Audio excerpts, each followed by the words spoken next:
Salut à tous, c'est Pank de la chaîne, bienvenue sur cette vidéo qui aujourd'hui va parler d'une hypothèse que je me suis faite hier concernant la raison sur laquelle potentiellement aujourd'hui j'ai l'impression qu'il y a de moins bons thérapeutes que dans les années 50 jusqu'à 80. Pour moi, à cette période-là où c'était vraiment les balbutiements de la psychothérapie, où il y a eu vraiment énormément d'évolution, de réflexion, de partage. À ces moments-là, quand on regarde les vidéos, des démonstrations, des sessions que faisaient les thérapeutes, que ce soit aussi bien dans les thérapies euh, émotivo-comportementales, que ce soit avec la gestalt, que ce soit avec la thérapie familiale, que ce soit avec même, on va dire, les premières années des thérapies brèves, etc. Il y avait vraiment une grosse pertinence de la part des praticiens. Leurs stratégies, aujourd'hui, on les connaît toutes. Donc, on va dire, aujourd'hui, en 2022, je pense que factuellement, on est meilleur, techniquement parlant. On connaît plus, bien plus, que 90% des thérapeutes de l'époque. Seulement, on a plus consommé de l'info et de la connaissance que appliqué. Encore, c'est pas le cas pour tout le monde, mais il y avait à l'époque la recherche, la mise en application, donc le côté très clinique, les retours, les réflexions, puis après à nouveau du test, alors que nous on a un peu un enseignement qui dégage possiblement un maximum de doutes. Donc déjà on n'est pas dans les mêmes perspectives. Ce qui m'a interpellé, c'est ces derniers jours, ces dernières semaines, j'écoute énormément de reportages de l'INA, notamment beaucoup de débats de la période 60, 70, 80, et également l'émission Apostrophe où Pivot à l'époque recevait énormément de personnes qui débattaient. Chose qui m'a particulièrement marqué et que j'adore, c'est la capacité à communiquer à cette période-là. On le sait déjà, pour ceux qui aiment bien toute cette période-là, au niveau politique, c'était autre chose d'un point de vue verbal, d'un point de vue sémantique. On sait que nous, c'est un peu parti en vrille à partir de 2007, à partir de Sarkozy, où le président a commencé à changer la manière de parler, la manière de se tenir, etc., etc. Avant, on avait des politiques qui avaient une autre perception de la communication. Bien sûr, hein, c'était pas la période du buzz, c'était pas la période de la vitesse, et ça je reviendrai dessus. C'était différent. Néanmoins, à l'époque, il y avait un rythme qui était différent. Et surtout, et je pense ce qui est essentiel, vu que ça allait moins vite, qu'on prenait plus de temps. Et j'insiste, on prenait plus de temps pour décider le mot, pour le partager. Et on avait potentiellement, et là c'est ce qu'on prouve actuellement, une capacité d'attention plus longue. Donc on n'avait pas besoin d'aller plus vite. On zappait moins. Dès lors, on avait des personnes qui, dans ce temps, choisissaient le verbe, le mot. Ce qui me marque, c'est qu'il y a très peu d'onomatopées, qu'il y a très peu de toutes ces notions qui nous font attendre. Quand ils parlaient, quand on sentait qu'ils attendaient ou cherchaient un mot plus juste, ils laissaient un silence.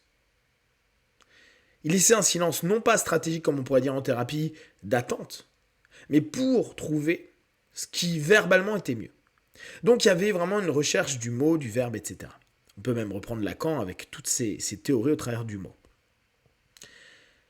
Et ce qui est passionnant, c'est que si tu prends attention aux mots et aux verbes, ça t'impose, toi, quand tu débats avec quelqu'un ou quand tu échanges avec quelqu'un, d'être plus à l'écoute. Et donc de ne pas couper la personne en face de toi. Ou limiter les moments où tu coupes. Pour mieux écouter. Et là, j'insiste, mieux écouter. Ce qui manque aujourd'hui à la majeure partie des thérapeutes dans ce que je vois surtout aux USA, hein, c'est qu'au bout du compte, ils n'écoutent que ce qu'ils veulent entendre. Ils n'écoutent pas la personne. Alors encore plus en hypnose, où on est avant tout en posture haute et on oriente. Cette notion de plus être apte à écouter a du sens si on n'est plus apte à réellement communiquer, à choisir le bon mot, à simplifier la langue. On va, dès lors, être beaucoup dans la projection de ce que l'autre tente de dire. Et là, on peut retrouver, pour les PNListes et les hypnotistes, toute la problématique des métamodèles. Omission, distorsion, généralisation. Ce qui est assez problématique pour savoir ce que la personne pense dans le fond. Dès lors, j'ai fait une association, et c'est vraiment une hypothèse, qu'aujourd'hui, il me semble qu'il y a de moins bons thérapeutes. On va beaucoup plus vite, en termes de temps, etc. Temps de thérapie. Hein. Néanmoins, quand j'observe des tas de sessions, je me rends compte que l'écoute est très difficile pour les gens. Et comme en plus est vraiment amplifié dans le monde de l'hypnose, il y a cette volonté de résultat, cette volonté de solution, des thérapies orientées solution. On a une espèce de non-écoute performative. C'est-à-dire, je n'écoute pas plein de choses parce que ça n'a pas d'intérêt. Et ça, la PNL l'a beaucoup développé. Moi, je suis le premier à l'exploiter. Et dès lors, on est plus apte, plus capable d'être dans une compétence et une qualité qui développe aussi bien une meilleure compréhension au travers de ce qui est exprimé par l'autre, parce que l'autre aussi arrive à trouver le mot plus juste. Il y a moins, dans les thérapies de l'époque, des personnes qui disent « je ne sais pas, Les personnes vont chercher, parce que c'est quelque chose qui est accepté. Aujourd'hui, vu qu'on souhaite que tout aille très vite, on préfère dire « je ne sais pas » plutôt que de prendre le temps de trouver la réponse. Attention, il y a aussi des absences pour de l'évitement, ou il y a aussi des absences de réponse parce qu'on ne sait juste pas et qu'il va falloir poser, voir la question autrement.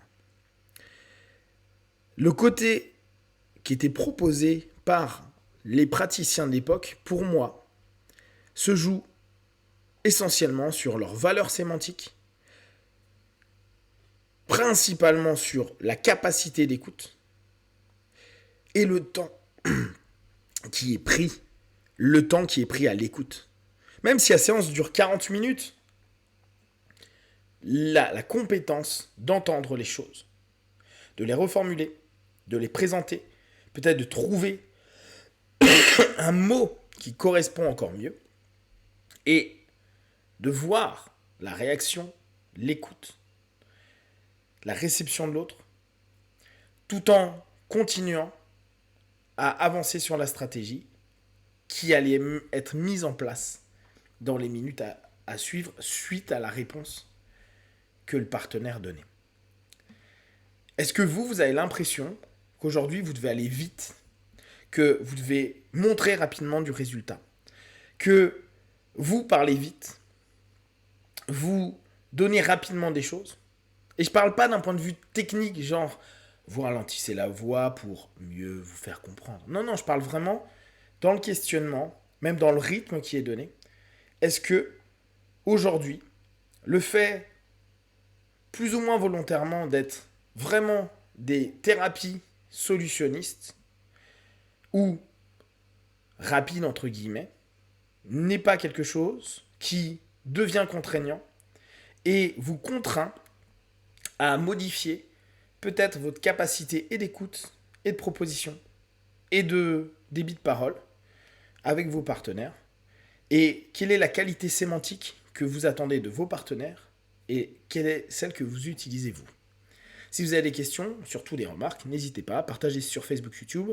Je répondrai le plus rapidement possible. Et comme d'habitude, de tout ce que je propose, ne prenez que ce qui est bon et juste pour vous. Testez, observez, analysez et concluez. Be one, ciao.